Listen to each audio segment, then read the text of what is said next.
আগের দিন তোমাদের সাথে আমাদের বাড়ির পাখির বাসা শেয়ার করেছিলাম সবেদা গাছে। এই দেখো এই বুলবুলি পাখিটা বাসা বেঁধেছে। তো আমি এখন আমাদের ঘর থেকে ভিডিও করছিলাম, পাখিটা এসে এখানে বসেছিল বলে একটুখানি ক্যামেরাতে ওকে বন্দি করে নিলাম।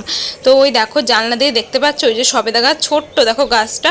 এত ছোট গাছে বাসা বাঁধলে বলো তো কোন সময় বিড়ালে না খেয়ে নেয়। এর আগেও 2-3 বার বাসা বেঁধেছে, বিড়ালে এসে খেয়ে নিয়েছে। লাল চোখালা বড় বড় পাখিগুলো আছে না, ওগুলোকে তো হাড়ি চেঁচা পাখি বলি আমরা, তোমরা কি বলো জানি না।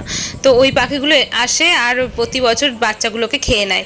তো এই দেখো আজকে কিন্তু আবার হাওয়াও দিচ্ছিল ভালোই দেখছি সারাদিন, রাতে আবার ঝড় বৃষ্টি না হয়। রান্নাঘরে এসেছিলাম, রান্না করতে করতে করতে শুধু ওই পাখিটার দিকেই মন যাচ্ছে। একদম কাছে তো, বারবার কলপারে যাই আর এই পাখিটার বাসার দিকে চোখ পড়ে। তো একটুখানি ভিডিও করতে গেলাম, দেখি পাখিটা উড়ে চলে গেল। তো দেখো এর মধ্যে আগের দিন একটা ডিম ছিল আর আজকে দেখতে পাচ্ছি 2খানা ডিম। চলো ওকে বেশি ডিস্টার্ব করব না। আর দেখো বলতে বলতে সন্ধ্যা হয়ে গেছে। এখন মুড়ি চানাচুর মাখিয়েছি, কারণ বাইরে হচ্ছে বৃষ্টি আর ঝড়। যেটার ভয় পেয়েছিলাম সেটাই হচ্ছে, পাখিগুলোর যে কি হবে জানি না।